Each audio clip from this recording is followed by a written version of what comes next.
And so we have with us today Alvin Fukuhara, Assistant Principal, Dr. Mark Silliman, our Director for Early College, Dr. Garen Suru, the University of Hawaii, West Oahu, that supports us with our early college efforts, Carrie Miyashiro from Hawaii USA Federal Credit Union, strong business partner, our teachers, Don Koloma, Chantel Ishii, Gil Izumigawa, Carl Ota, Kyosuke Yamamoto, Dorisha Mashiro, and our students, Alani Assis, Lily Feliciano, Edna Felix, Trisha Mantamba, and Carla Ramo.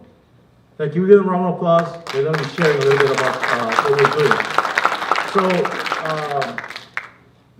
yes, you sit down. Thanks.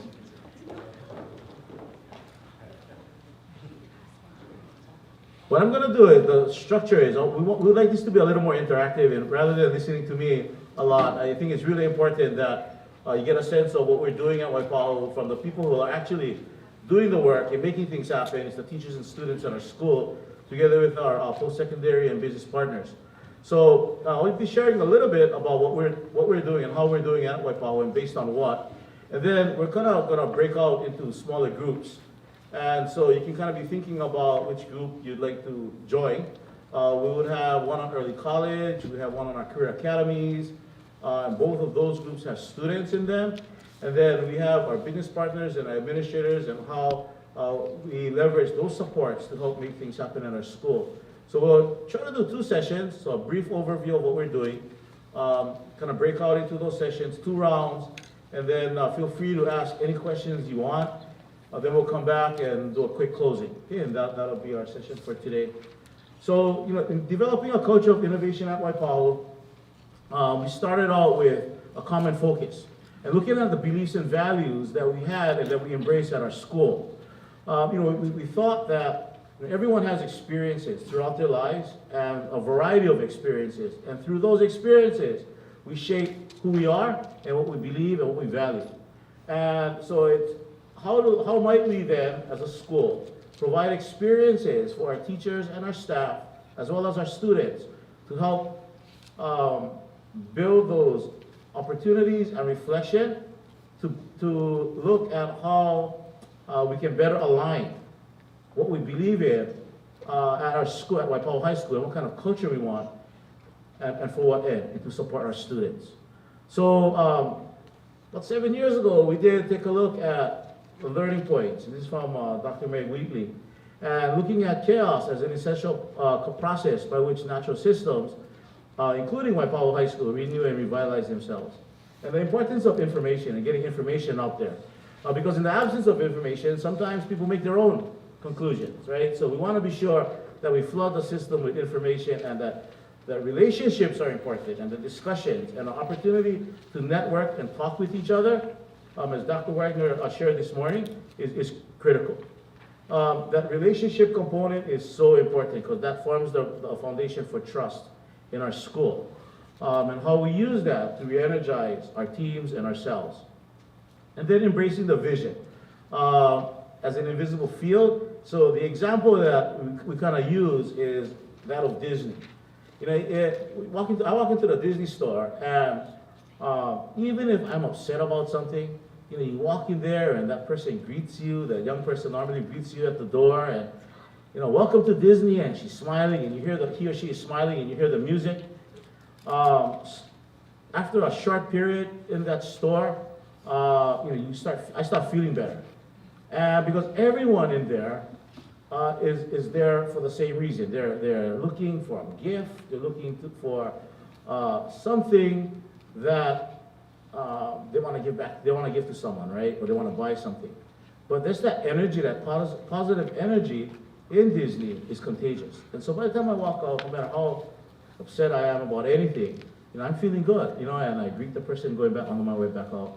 So that's the kind of vision we want to, that field that we want to create at Waipahu, where any visitor, any parent, anyone that students, our teachers that come onto campus, there's that great feeling, right? That we're together, there's a synergy is happening.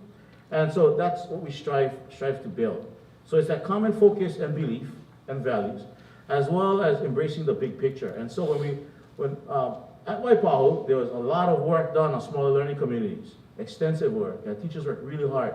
And there was a lot of very knowledgeable people about small learning communities and academies. And so the question was then, how do we leverage all of that knowledge and that understanding and to come up with a common focus and a picture of visualization, something to visualize that we can focus on. And so we talked about that. And we came up with a My Voice, My Choice, My Future. It's about the student's voice. It's about their choices. And it's about how we prepare them, those skills, those attitudes that we want them to embrace for the future. And so we looked at, so who are our customers and who are our clients? And through that discussion with our staff, we talked about, so as the director of a human resources organization, as teachers, what kind of employee would you hire? And that, for us, I think back 7 years ago was a key question because it shifted. We weren't looking then at our students being our clients, but our clients actually being post-secondary industry, military, wherever our students were going to life after high school. And so that shifted, I think, the discussion from the report card and the credits to how we're preparing our students for life after Waipahu. And so the question became, as a director of human resources, what kind of employee would you hire? We did, 7 years ago, look at actually Global Achievement Gap and Dr. Wagner's 7 survival skills and how that connected up with our GLOs. And then the question became, so how are you providing opportunities for students to demonstrate proficiency in these areas? So that became the focus, how are we providing these opportunities for our kids after they graduate.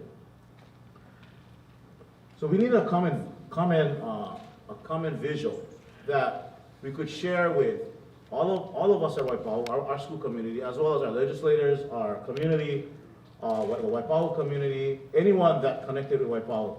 And so this actually is the 100th version, I think, possibly, as we continue to talk, and it's never the same. It changes every year, and sometimes multiple times during the year. But the whole discussion is, so how do we move our kids? And how do they move through the Waipahu system? And so connected to this is then, what about the instruction curriculum assessment that goes with this? So as you can see, we're divided into houses in a small learning community in 9th grade, which is the bottom. 10th grade is the next block. Our students move as cohorts, and they move in the academy. So we're wall to wall. We have nearly 2,500 students at Waipahu, and each student is in an academy. And then they transition to our 11th and 12th grade in the upper courses. And as you can see, we have early college going on. We're at Avid School. We utilize data and so forth. But how do we get our kids to be ready for life after Waipahu? So quickly on the academies of Waipahu, we have several academies. Many of them focus on design thinking. And I think Dr. Wagner talked about that earlier. We have Ian Keith Jim, who's I think also doing a session on design thinking as very inspirational in helping us to really look at what we're doing. And it's okay to try and fail, but we want to fail fast. It's a rapid prototyping. And so many of our teachers are trained in the design thinking process, and we find it's really important because of that initial phase of to build empathy. Leveraging human capital, so fail fast and adjust. Yeah. So we have a bill. I'm just going to go real quickly through these pictures because I want to make sure that students have a chance to talk. We do have we participate in hospitality there at the state capitol. Our culinary and our business academies were there. We have a great culinary academy. We have Marauder Cafe on campus where the students, student-generated culinary academy. And I kind of joke with people, as you can see, the way I look, I eat there all the time, you know. So the food's really good, and I'll tell you. And Marauder Cafe actually is opening, I believe, next week, and they run every Thursday for the second semester. And so we're very fortunate to host different guests that come to Cafe. Also, we have an Arts and Communication Academy. And it's really great to see our students really showcasing their talents. You know, and so we try to address the strengths of many students in different areas. We've had showcases this last year and this year, and you know, we have parents who actually tear up, and they're really proud of their kids, you know, and these may be students who may not excel maybe as much in certain areas, but definitely arts and communication is a strength for them. And so we leverage that, right, to help engage them in school. The media arts program, let's see, we have a partnership with we have a Law and Justice Academy, partnered with the FBI, Waipahu. This was let's see, a crime scene that they have to figure out what happened, and leveraging what they learned with through our forensics program and our law and justice, they actually solved the crime. And this was in partnership with Sacred Hearts, some of the students from Sacred Hearts. They're able to, thanks to Judge Kubo, we have students interning at Circuit Court.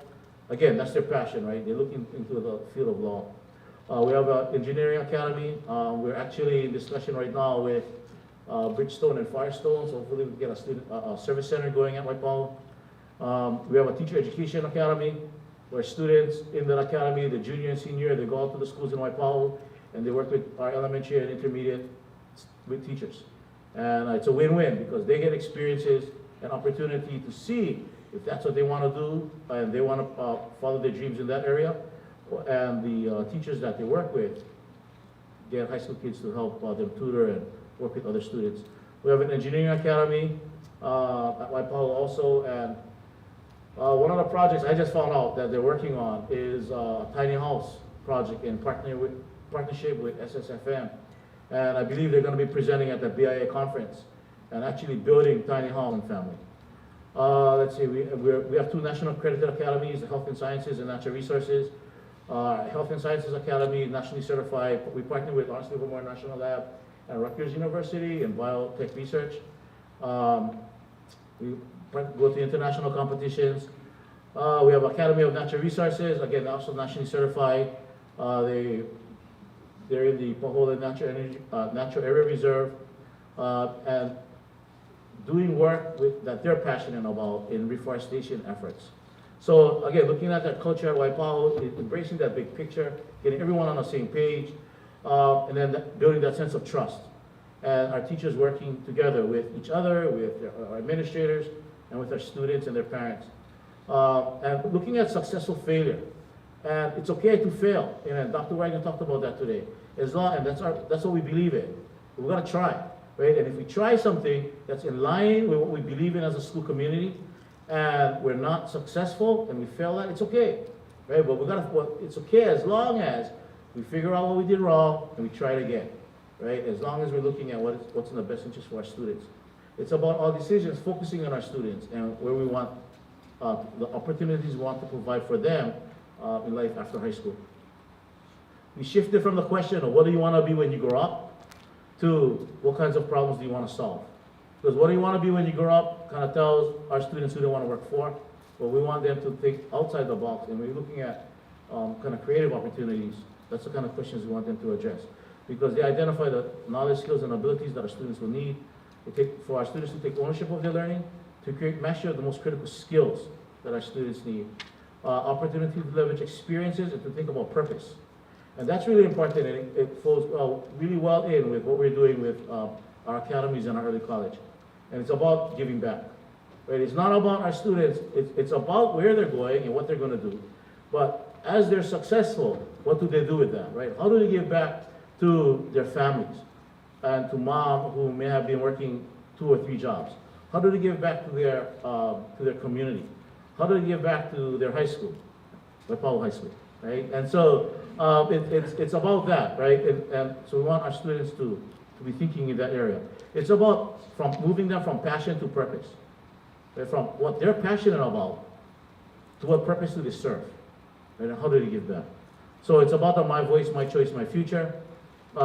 We have student presenters, Alani Assis, Edna Felix, Lily Feliciano, Chisha Mandamba, that are also going to be sharing a little bit about who they are and what they do.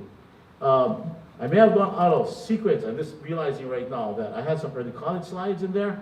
So students, if you can hang on, I know my timekeeper is telling me I'm up, but 2 quick minutes, I'm gonna jump back to this section. So our students can succeed early college and the opportunities.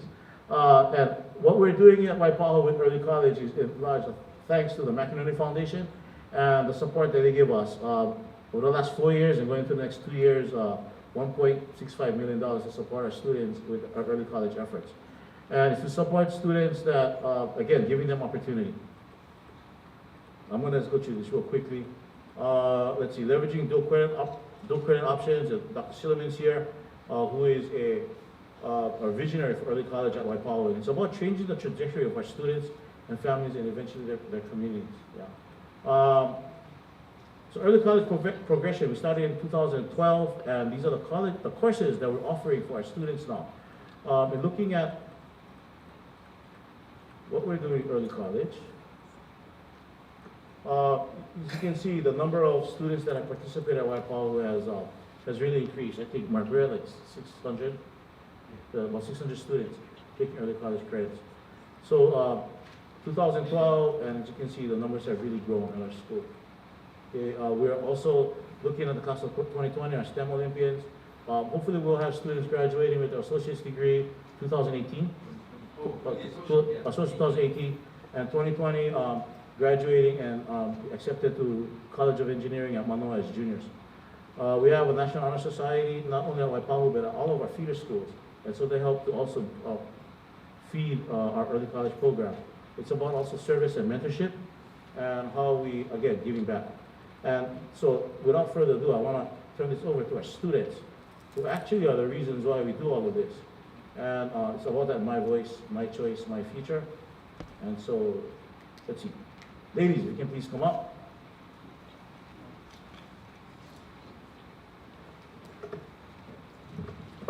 Okay, so Alani, why don't I give you the mic first, and you can share and talk a little bit about yourself.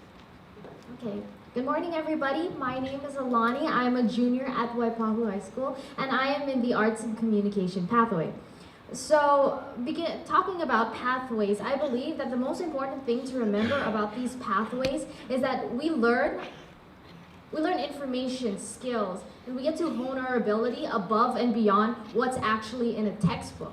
These pathways actually go ahead and cater to our career field and our goals and dreams as to what we want to be one day. For instance, I am in the, again, as I've stated, the Arts and Communication pathway. So my English teacher caters to oral communication through, my teacher teaches us the art of persuasion through means of spoken word, through dramatic monologues. And we learn a lot about rhetorical devices, literary devices, and students who aren't so motivated to learn suddenly become so intrigued and suddenly become so passionate about the art of writing. And I believe I am one of those students who began to gain confidence because of wanting to learn about writing, wanting to improve my oral communication skills. Going further on to the early college classes I currently have taken.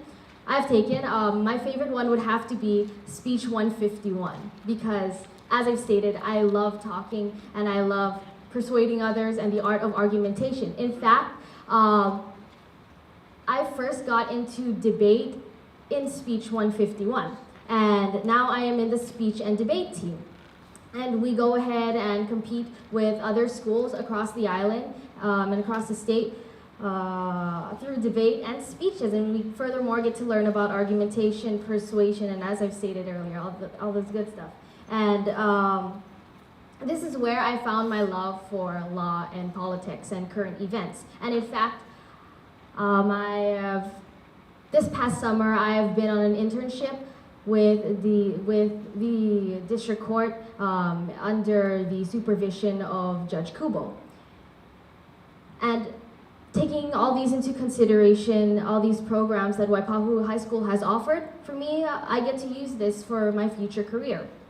And I believe that answering the question, how am I going to go out into the society, take all the skills I've learned, and take this into the society and utilize these skills I've learned, I believe that being successful to me doesn't necessarily mean having a stable career and just being financially stable. I believe that being successful is taking all these skills and the techniques that Waipahu High School has given to me and inspire others. Set this precedent that it doesn't matter where you come from and it doesn't matter how you start, but everyone can make a difference in the world. And I believe that once I take all these skills, become successful, I can show other people that yes, everyone can make a change.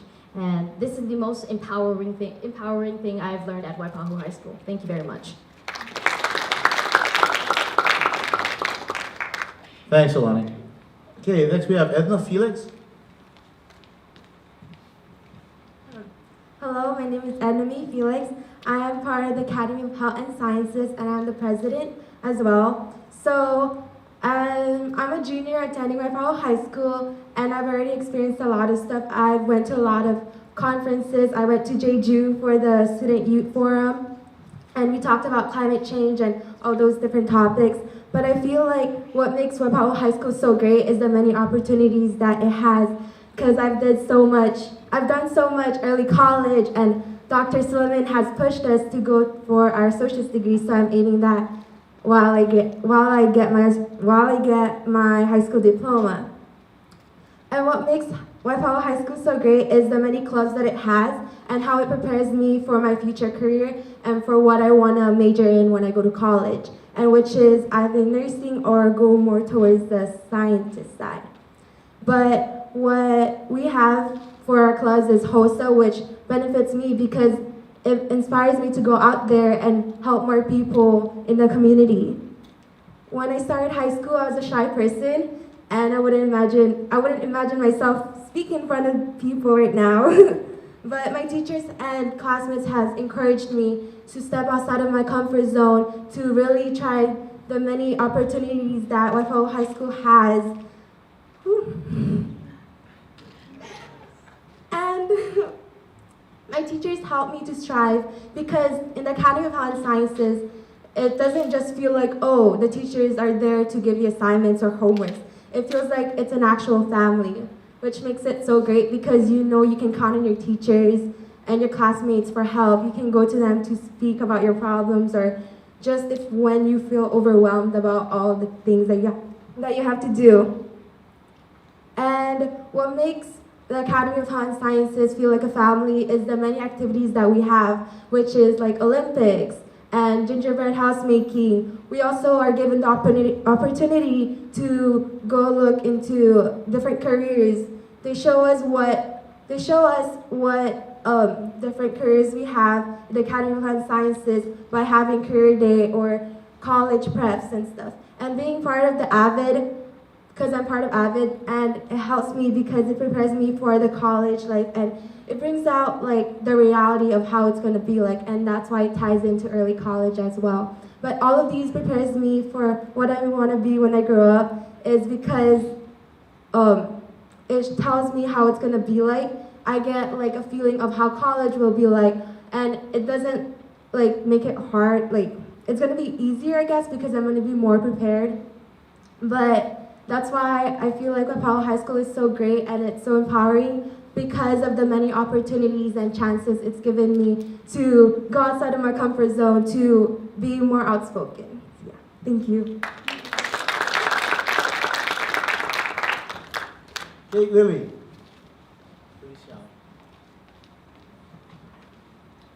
Don't focus on that, Lily, okay? This Lily's much better, I promise.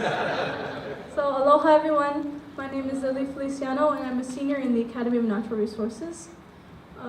Throughout the entirety of my high school year, I can definitely say Waipahu has empowered me in a number of ways. You know, as a freshman coming into high school, I had zero clue what I wanted to study for the next 4 years of my life, never mind what kind of career I wanted to pursue.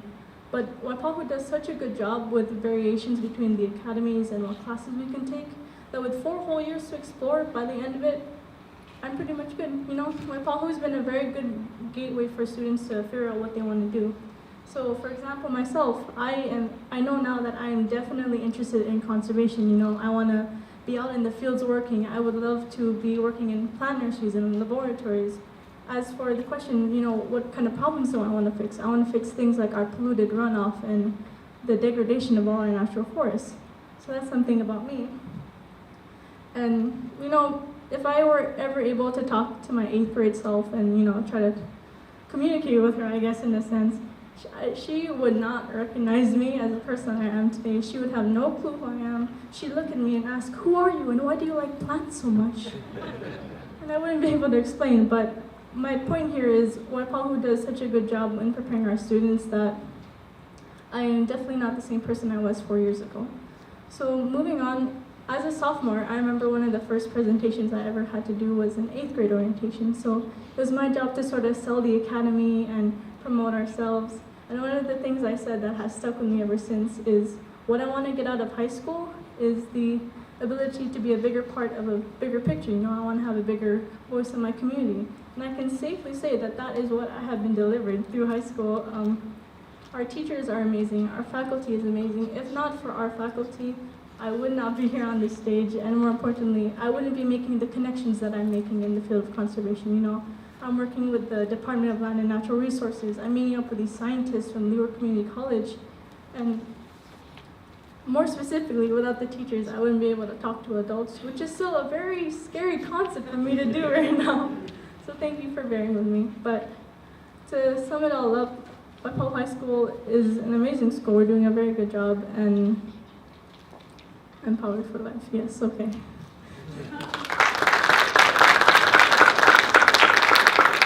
Okay, then last but not least, you have Trisha Madama. Hi everyone, so my name is Trisha Madamba and I'm currently a senior at Waipahu High School.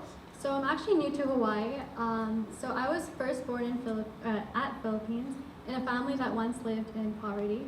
At the age of 1, we moved to Canada, where I spent 14 years of my life there. I went to a private Catholic school for my freshman and sophomore year. I was a second degree black belt in Taekwondo. I was very active, however, I wasn't the strongest academically. For the last months of my sophomore year, we were given the sudden and unexpected opportunity to move to a country whose emblem is opportunity. So my mom and I moved down south to one of the most prestigious high schools in Georgia. I was surrounded by Caucasians who did not know what a Filipino was, so it was very different adjusting to that. Also in Canada, the education system is different, so we have 4 courses per semester, as opposed to 7, and in America you have to do an SAT, and in Canada, thank God we don't have to do that. So it was a lot of adjusting to do, especially moving to a place where no one really knew what I was. So then we moved down here in Hawaii just in July, and I am proud to say that I have found the gold mine of opportunity, which is Waipahu High School. From doing research through Rutgers program in a medical biotechnology program to being in early college, where I can nurture and exercise my grit and my growth mindset. I saw these courses and these opportunities like candy, and I was the kid that wanted to grab all of them. So I took English 100, History 151, and Speech 151. Through my Speech 151 course, we were given the opportunity to be in a debate, and I ended up doing a college debate at the biggest annual Windward Community College, and I was awarded and recognized as the 4th best speaker with an undefeated team among 60 college students and college graduates. I was able to see my strengths as a speaker, which I did not know that I had. Furthermore, right now I'm taking English 204, and I'm sure a lot of you know that in English 204 you write a book. So right now we are writing a book that will be published. So early college, right, for me, I believe that age and money restricts people from education.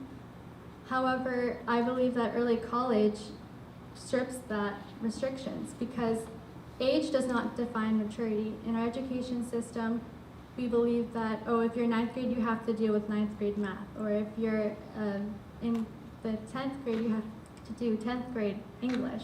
However, early college allows you to expand your growth and to exercise and nurture your growth mindset and your grit so you can do college level English. I sucked at college when I was a freshman. I was a C student, but through early college, I ended up getting an A in English, 100, a college level class. As for money, early college is a free ticket to higher education.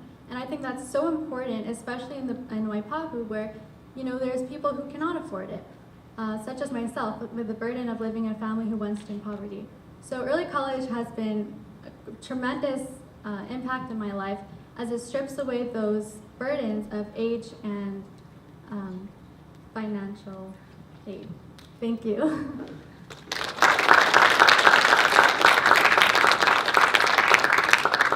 Okay, so thank you very much, ladies. Well, then you'll have a chance to ask them questions that you have. So what we're going to do real quickly is, so we have 3 groups that you can choose to go to, and we'll see if we can get 1 or 2 rotations. So we have early college here in this area, and then the academies on this side, and right in the middle, we'll have our industry partnerships and with Carrie Mia Cheryl and our administrators. So if you're looking at how do we leverage those partnerships with industry to support what we're doing at Waipahu, that's a good one. Early college is here and the academies are there. Okay, so whichever you're interested in, you can go to that area now, and we'll spend a few minutes asking questions. Okay, thanks. If we could, let's quickly do that, and then we'll come back and close. With career academies or pathways happen in the form of CTE classes, as well as cross certifications, math and science, social studies. So everybody's getting the regular math and then we're adding all the extras and opportunities. What's special about having academies is that he spoke about how they move together as a cohort. So they also take the 4 classes together. So they take the math, usually math, sometimes because of scheduling we can't, but social studies. Transition from intermediate to high school. I'm looking forward to college and career. Oh, sure. Well, one of the challenges that comes up to head is because there are so many opportunities, I sort of try to skip around. I'm definitely still in the Academy of Natural Resources, and that's my main focus. But I also remember taking medical biotechnology. Very interesting classes, but more so if you were actually interested in math and sciences. So I sort of took that away, pretty much set if I were to reach out to those people. For me, what really helped me to transition a lot from 8th grade to high school is AVID, because I had AVID for 4 years now, and AVID helped because they tell you what you can expect when you're going to go to high school, what your classes are going to be like, and they also talked about the different pathways, what it includes, and what subject and classes you can anticipate. I went to Waipahu Inter, so there's that. But then, like what Ms. Kai said, the grade orientation also helped a lot because then it showcased all the different academies that So I went to Waipahu Intermediate, and regarding the pathways, I fell in love with music and drama performing, but I didn't necessarily know what I wanted to be yet. So the pathway is not exactly a determining factor as to what you might be in the future. It's not set in stone. So what happened was that through learning about oral communication, persuasion, as I've stated up there, I decided that I really. I think I can speak because in the Academy of Natural Resources, our teachers are really tight-knit. So every change, every field trip we go through, it goes through all of the teachers, so everyone knows where our students are, what they're interested in natural resources, and a few others. So when they started choosing me to talk to things, then they became more, I guess, integrated into my circle of people, because now they're asking me, can you talk to these people? Can you give this tour right now? And now they're starting to write me letters of recommendation, and they're suggesting any colleges we should go to. They're suggesting me to businesses I might be able to work in. So they're much more integrated into my life now. For my academy, we do a lot of hands-on learning, which I really like. but the teachers also think of ways how to They built an infrastructure where as the teachers rotated, each program did so much. So how do you build that? And when we work with partnerships, the first thing I tell ask teachers to do is that one four things. What are your desired outcomes? What are the skills, knowledge, and activities you want your students to have when you get to work? Second is, do you have an implementation plan? What is your implementation plan? Three is, what is your rationale? To wait for the ship to come, the boat to come in, the barge to come in, to bring the mail so we can process checks. If I can share, That was happening all around the country, so they came out over next the year years, with what is called if you Check look at the way 21. our teachers run You their could use academic facsimiles to process checks. Teachers have all become that. more of a facilitator. So when the transportation changed, everything changed. Today, you can deposit a check with your phone. You can, you can go to the ATM machine. So what we're looking at is different. They come up, it's very And one of the things we're looking at the is problems and projects the they teachers. want to work on. We've been Goes back to their interest in a the credit union for 80 years. This marks our 80th year. nurture One of the them, things give we'd them like the skills, students to come out is rise them up, design the branch of the looking future beyond just 20 years from turning in now an assignment for a class. in a cashless Actually society. solving a real. How do we build a virtual bank in a cashless society? And that'll be That's one thing I think. our 100th The shift in the academy. But the thing is, that's what we look at. People talk about Has changed. a cashless society. I think that we have the opportunity, and the students there, we're working even with elementary schools. Those are the people are going to be the users. So I guess it's part of understanding what the thing is and where we're going, and what we want.